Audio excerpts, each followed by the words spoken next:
It's my pleasure to introduce Dr. Claudia Krebs. She is a professor of teaching at the University of British Columbia, where she teaches neuroanatomy and gross anatomy. Her key interests are into how to create pedagogically effective visualizations, and that's a lot of work that she's been undertaking in AR and VR. She's been receiving numerous teaching awards and was named in this year as a fellow of the American Association of Anatomists. So over to you, Claudia. Thank you very much. It's my pleasure to be here with you. I'm just going to put up my slides. There we go. And I want to tell you a little bit about our journey towards the more diverse and equitable representation of all bodies in biomedical visualization. So as Claire mentioned, I'm a professor of teaching in the Faculty of Medicine, and I'm also the academic lead for the Hive, which is a space that I founded, and Hive stands for Hack Space for Innovation and Visualization in Education. Before I get started, I want to acknowledge that I'm joining you from the traditional, ancestral, and unceded territory of the Musqueam Nation. I'm grateful to be on this land as an uninvited settler. I also want to acknowledge that we are joining from around the world on many, from the territories of many Indigenous peoples, and I want to extend my gratitude and my respect to those peoples. When we look at anatomy visualizations historically, they're white and they're male. And this is part of our colonial legacy that we are bringing this around the world. And it is still, as Nalini pointed out in her first talk, part of how we visualize anatomy in textbooks. Here at UBC, we have a history of anatomy visualization. We were very fortunate that in the 1950s, we had a department of biomedical visualization with Nan Cheney as the main illustrator. And as you can see from the examples that I put up here, she was a gifted illustrator. And we very much appreciate her work and we celebrate it. And we wanted to kind of be in that tradition and kind of show the lineage from her work to what we're doing now. And so when we were starting to create interactive modules for education, I went to the library and I found this sort of human body outline that Nan Cheney had done. And I thought, this is great. And so let's use that. And as you can see, that's problematic, right? It not only is it very 1950s, but there are no genitalia and nobody actually looks like that. And so, well, I looked at our team. We don't look like that. We're a diverse team. We come from all backgrounds and nobody looked like that person. And when I look at our anatomy teaching team, nobody looks like that person either. Nobody looks like this. And so we decided, well, we need to move forward and start at least with representing ourselves, with representing who we are and who our community is. Vancouver is a diverse city. I just looked it up. 46% of Vancouverites are white. The rest are of Asian descent and other visible minorities. Yaman here, who you can see here, he also was in one of our videos. I asked Yaman to draw a body outline. I said, we can't use this 50s guy anymore. It's silly. And this is what Yaman drew. I didn't tell Yaman to, look at it with the lens of diversity or anything. No, he basically drew himself. And that makes sense, right? And so now we're using this outline in our modules and in our teaching. We've then gone forward and said, well, we need to represent different types of bodies. So this is just basically, this is our Adobe Illustrator document where we have our different body outlines to show different things. And if they're grayscale, they can be adjusted for different skin tones. But we wanted to show was different body sizes, different body sex, gender expressions, ages, so that we can show a diversity of bodies in all of our representations. And if anyone wants to have some of these, we share everything that we create, so just let me know. We then we're creating a diverse set of modules. And this one here was on the physiology of lactation. And Olivia, who was the lead illustrator on it, decided to create this beautiful image here to really show the act of breastfeeding here in an East Indian woman, an Southeast Asian woman. And also when we were illustrating the breast, she was very thoughtful to make sure that the skin color was diverse. And it just normalizes this by just putting it in there as a normal part of our illustrations.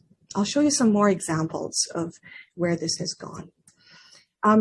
During the summer of 2020, which was, of course, in the middle of a global pandemic, it was in the middle of the Black Lives Matter movement, which was very difficult for my team.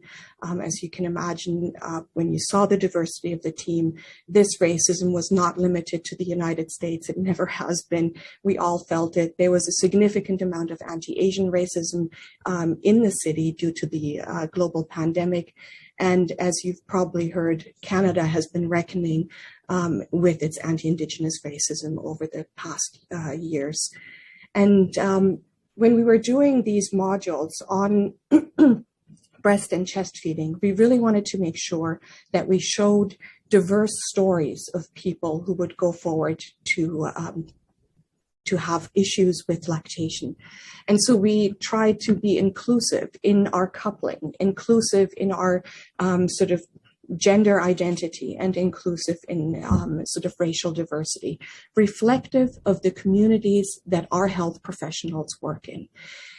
The stories behind these illustrations, so the stories that you'll see in the interactive modules, were really the product of hours-long discussions to make sure that these stories were authentic and respectful, that they didn't perpetuate racial stereotypes and biases, but that they told normal stories of normal people going about their normal lives.